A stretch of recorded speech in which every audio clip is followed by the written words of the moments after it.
Paris, 11e arrondissement, il est 8 h du matin. Ce jeune homme s'appelle Youssef Zouini. Il a 26 ans.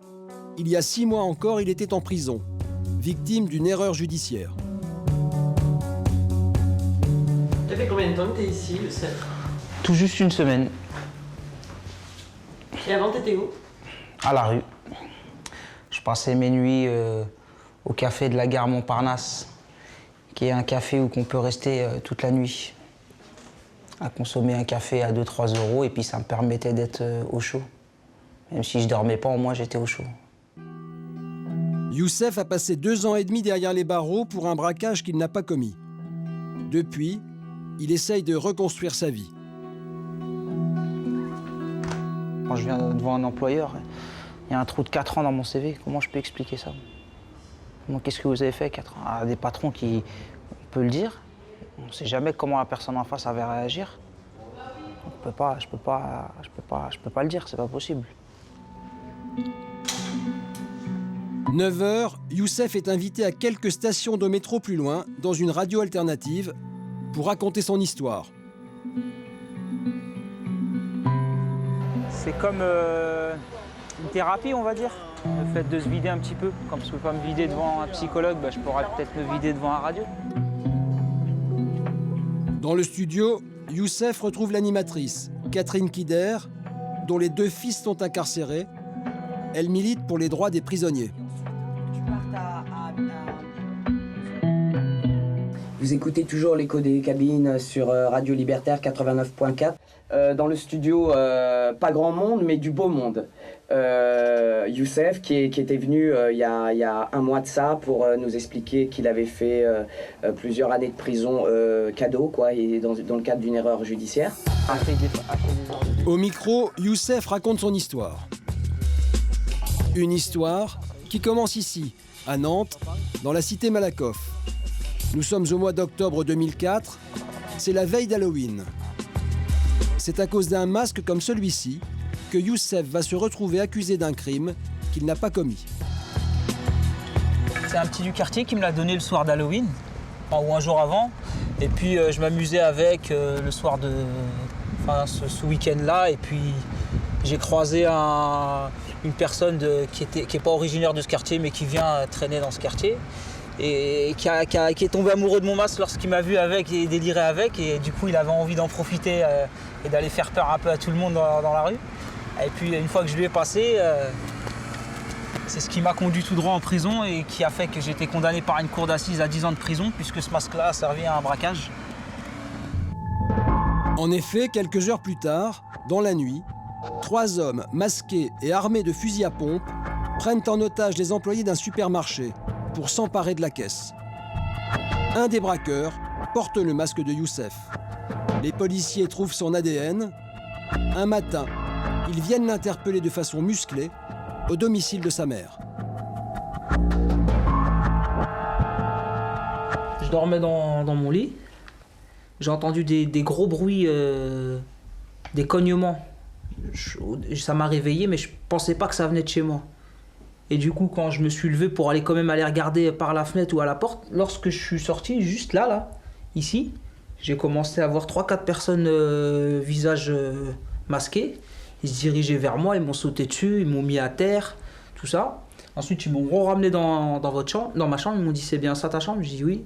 On commence à fouiller partout, ils m'ont allongé sur mon lit. Accusé de braquage, Youssef est incarcéré. Depuis sa cellule, il envoie plus de 500 courriers aux magistrats pour clamer son innocence. Je suis innocent, alors je ne peux que garder espoir de voir ce cauchemar prendre fin, bien que des séquelles subsisteront. Mais pour la justice, la culpabilité de Youssef ne fait aucun doute. L'ADN signe sa culpabilité. En 2007, la cour d'assises de Nantes le condamne à 10 années de prison. Sa mère est bouleversée. Franchement, j'arrive pas à le parler. J'ai fait comme une crise, j'ai resté gardée comme ça. J'arrive pas à le parler. Après, comme je rentrais chez moi, je rentrais au pleurer, quoi. Youssef fait appel de la décision de la cour d'assises et choisit pour sa défense un des ténors du barreau de Nantes. Il est 14 h et Youssef a justement rendez-vous avec lui. Maître Tréberne a rencontré pour la première fois Youssef juste après sa condamnation. Très vite, il a été convaincu de son innocence. Dans ce dossier, il y avait quand même plein d'éléments à charge. Ses origines, le fait qu'il connaissait les auteurs de ce braquage, le fait qu'on ait trouvé à un moment donné un ADN sur un masque qui aurait été utilisé sur les lieux du braquage. Voilà, bon, tout ça, ça suffit. C'est-à-dire, ça suffit à occulter quoi? Les éléments objectifs qui démontrent que ça ne peut pas être lui. Je me souviens, il m'avait dit si c'est vraiment la vérité tout ce que vous êtes en train de me dire. En fait, il m'a dit je vous crois, parce que le ton dont vous me parlez, je vous crois. Ce qui sauve Youssef, c'est son téléphone portable. Car au moment du braquage, il était chez lui, en communication avec des copines. Et elles vont confirmer qu'effectivement, et comme il avait l'habitude de le faire la nuit, notamment à cette période-là, il appelait très très longuement, etc. Donc c'était bien lui qui avait appelé cette nuit-là, de son portable. Et il ne pouvait pas, par conséquent, être sur les lieux d'un braquage avec prise d'otage. Voilà, c'est aussi simple que ça. Aujourd'hui, Youssef demande réparation à l'État pour les 2 années et demie passées pour rien en prison. Dans la plupart des hypothèses ces derniers temps, puisque j'ai fait plusieurs requêtes comme ça, ce qu'on a obtenu, c'est, on va dire, par exemple pour des garçons de la banlieue, un gros 1 000 € par mois de prison effectuée à tort. Le jeune homme devrait donc toucher 24 000 € dans 1 an, mais il espère plus et plus vite. J'ai assez perdu de temps, madame. Moi, ça fait 4 ans. 4 ans que j'ai pas pu me construire. Je vais pas attendre encore 1 année pour pouvoir me reconstruire. Là, je suis en liberté.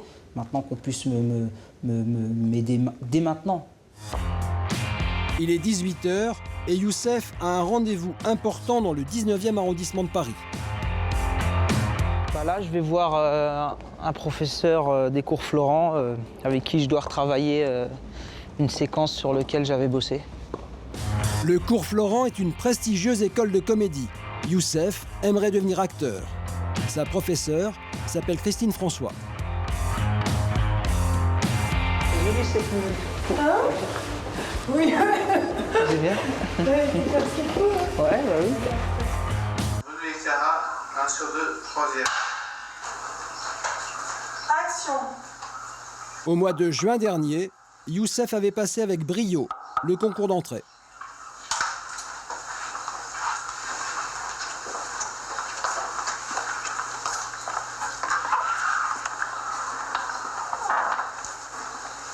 C'est moi. Youssef travaille également à l'écriture d'un scénario sur l'histoire de son erreur judiciaire.